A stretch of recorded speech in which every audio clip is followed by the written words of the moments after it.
When I met Stu, he was always so focused, so mission-oriented. He's so impressive, and he comes with such a long history of accomplishment. Stuart is very engaging in person. He's so open to learn about things that he doesn't know about. Stuart is an icon. He is absolutely a brilliant man. He's, in his own way, very creative and has an ability to get things done in a very soft, determined manner. He is truly a noble man of integrity and vision. He is always working to improve the world. He never gives up on anything. His steadfast commitment to Jewish issues and Jewish people have resulted in real-world results. His legacy is that of being an upstander, of truly representing how important it is to speak up, speak out, speak to truth. His compassion and humanity drives everything that he does. To put it in a nutshell, Stu has Tikkun alum in spades. I just think he's a rock star. We admire him tremendously.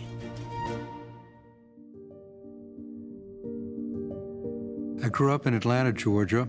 I remember very well my mother Sylvia taking me to a private lake to swim, and it had a sign outside saying no Jews, blacks, or dogs allowed. And I remember the shock of that and asking my mother, why are they keeping us out? That discrimination, it was always part of my background, but I realized that I wanted to combine law and politics. I wanted to do something for a country that, notwithstanding some of the discrimination, had allowed Jews to live here peacefully, and I wanted to return something to the country for that reason. I graduated from Harvard Law School in 1967, and I came back to Atlanta. I got no offers from any major law firm. They didn't accept Jews. A high school friend of mine, Henry Bauer Jr., said, I want you to meet Jimmy Carter, who is a state senator running for governor. And it took about a nanosecond to realize that this was somebody I wanted to hitch my future to. I learned something very important. There is a strong tendency to defer to power. Going up against a president and saying, Mr. President, I think you're headed in the wrong direction is very difficult to do. And I found that if you did it the right way, it was actually something that was admired by presidents.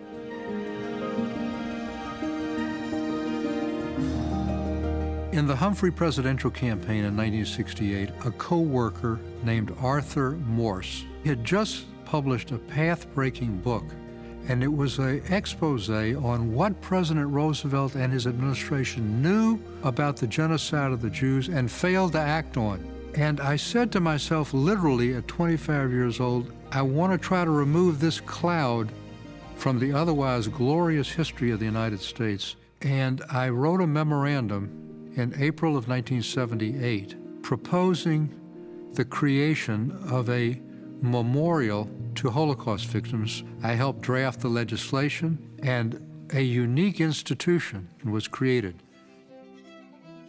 The idea of whether there should be a federal Holocaust museum adjacent to the National Mall, it's a pretty crazy idea. And he pursued it in the face of a lot of skepticism.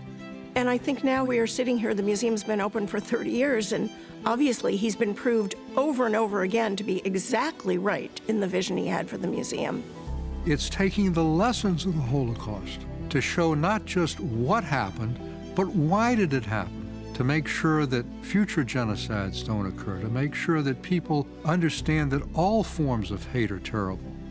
We were getting 2 million visitors a year when I was there, making it the second most visited public museum in the country. When the museum opened and it turned out to be such an unexpected success, it was an inspiration to a lot of cities around the country to build their own museum. And it's been wonderful for us because now we have so many partners that can do such important work locally. Without Stuart Eizenstat, I don't think we would have the Houston Holocaust Museum, and I think this will have this wonderful ripple effect for centuries to come. This museum is going full circle for me. I helped create it with President Carter, And now I'm appointed by President Biden to be the chairman of this museum. One of my other contributions beside policy was negotiating ability. And then that became critically important in the Clinton administration, where I shifted from being a domestic advisor to being in the foreign policy realm. The Claims Conference was created in 1951, specifically to represent the Jewish people and Holocaust survivors in negotiations with the German government. Stu has worked with the Claims Conference for 15 years as the head negotiator, and these negotiations continue even today. When I met him, he had already negotiated more than any other person on the planet for Holocaust survivors, literally billions and billions of dollars. Stu is there negotiating every single day to make sure that survivors have home care, have food, have medicine, have transportation to doctors, have socialization programs so they're not left alone. Every single negotiation is about making a Holocaust survivor's life better. These funds allow them to live life with dignity and the way that you would want a Holocaust survivor to live. They were also able to make restitutions to people that worked as slaves in the German manufacturing plants. To make them confront that, to make them face that, and then to put their money where their mouth is, to actually take care of civilian victims who endured atrocities beyond compare. He ensures that people come out of those meetings feeling as if they've accomplished something important. He's not embarrassing them or browbeating them. He's making them feel a part of a process that elevates humanity. It's an amazing gift. Stu is a hero who has devoted his life to public service. I think he's extremely deserving of this award.